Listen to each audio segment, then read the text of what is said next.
Hi hello friends అందరికీ నమస్కారం. ఈరోజు ఈ వీడియోలో తెలంగాణ రాష్ట్ర వ్యాప్తంగా రేషన్ కార్డు ఉన్న కుటుంబాలకు ముఖ్యంగా మహిళలకు సంబంధించి ప్రభుత్వం తీసుకొచ్చిన ముఖ్యమైన 2 అప్డేట్స్ గురించి ఈ వీడియోలో క్లియర్గా చెప్పబోతున్నాను. వీడియోని ఎక్కడ కూడా స్కిప్ చేయకండి ఫ్రెండ్స్, ఎండ్ వరకు చూడండి. వీడియో స్టార్ట్ చేసే ముందు మీకు ఒక small request friends, TG government నుంచి పథకాలకు సంబంధించి ఏ చిన్న అప్డేట్ వచ్చినా మీరు మిస్ కాకుండా ఉండాలంటే వెంటనే మన ఛానల్ని సబ్స్క్రైబ్ చేసుకోండి. అండ్ సబ్స్క్రైబ్ చేసుకున్న వాళ్ళందరూ కూడా సబ్స్క్రైబ్ బటన్ పక్కనున్న గంట సింబల్లో ఆల్ అని పెట్టుకోవడం మర్చిపోకండి ఫ్రెండ్స్. ఇలా పెట్టుకోవడం వల్ల నేను పెట్టే ప్రతి ఒక్క వీడియో మీరు నోటిఫికేషన్ రూపంలో పొందగలరు. అండ్ వీడియో మీద నచ్చితే లైక్ చేయండి ఫ్రెండ్స్. సో ఏమాత్రం లేట్ చేయకుండా వీడియోలోకి వెళ్ళిపోద్దాం. సో మహిళా సంక్షేమానికి ప్రాధాన్యత ఇస్తూ ప్రభుత్వం ఇప్పటికే ఉచిత బస్సు ప్రయాణం వంటి పథకాలను అమలు చేస్తుంది.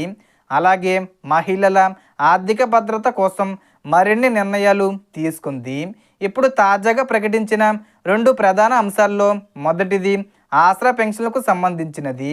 వితంతు మహిళలు, ఒంటరి మహిళలు మరియు ఇతర అర్హత గల మహిళలు ఆసరా పెన్షన్ల కోసం దరఖాస్తు చేసుకునే అవకాశం ఇవ్వబోతున్నారు. వితంతు పెన్షన్కు అప్లై చేయాలంటే భర్త మరణ ధృవీకరణ పత్రం, భర్త ఆధార్ కార్డు, దరఖాస్తుదారురాలి Aadhaar card, ration card, voter ID, ఆదాయ ధృవీకరణ పత్రం వంటి డాక్యుమెంట్లు సిద్ధంగా ఉంచుకోవాలి. ప్రభుత్వం దరఖాస్తులను స్వీకరించి ప్రస్తుతం అందుతున్న పెన్షన్ మొత్తాన్ని పెంచే విషయంపై కూడా నిర్ణయం తీసుకుంది. అంటే ఇప్పటి మొత్తానికి అదనంగా పెంపు చేసి మార్చి నెల నుంచి పెరిగిన మొత్తాన్ని పంపిణీ చెయ్యాలని లక్ష్యంగా పెట్టుకుంది. సో పెన్షన్లను ఎప్పుడు పెంపు చేస్తారనేది రాష్ట్ర ప్రభుత్వం మార్చి 15వ తేదీ వచ్చేలోపు ప్రకటించే అవకాశం ఉంది. కాబట్టి అర్హత ఉన్న ప్రతి మహిళ అవసరమైన పత్రాలు సిద్ధం చేసుకొని దరఖాస్తు చేసుకోవడం మంచిది. రెండో ముఖ్యమైన పథకం విషయానికి వస్తే, ఎన్నికల హామీ ప్రకారం ప్రతి అర్హత గల మహిళకు ప్రతి నెల 2,500 రూపాయల ఆర్థిక సహాయం అందించే ప్రక్రియను ప్రారంభించడానికి ప్రభుత్వం సిద్ధమవుతుంది.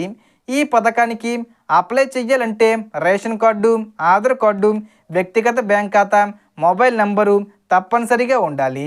రేషన్ కార్డుకు సంబంధించిన కేవైసీ పూర్తి చెయ్యాలి. అలాగే బ్యాంక్ ఖాతాకు ఎన్పిసిఐ లింకు యాక్టివ్గా ఉండాలి. అప్పుడు మాత్రమే డబ్బు నేరుగా ఖాతాలో జమ అవుతుంది. ఈ 2 పథకాల దరఖాస్తు ప్రక్రియను మార్చి నెలలో 15వ తేదీ వచ్చే ముందు తేదీల్లో ప్రారంభించి అమలు చేసే దిశగా ప్రభుత్వం ముందుకు సాగుతుంది. సో ఇంకా అప్డేట్స్ అనేది మనకు రావాల్సి ఉంది.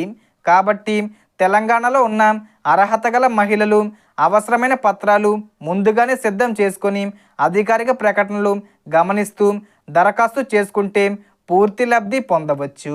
So total information the friends. మీకు ఈ వీడియో నచ్చితే లైక్ చేయండి, షేర్ చేయండి అండ్ సబ్స్క్రైబ్ చేసుకోండి. Thanks for watching.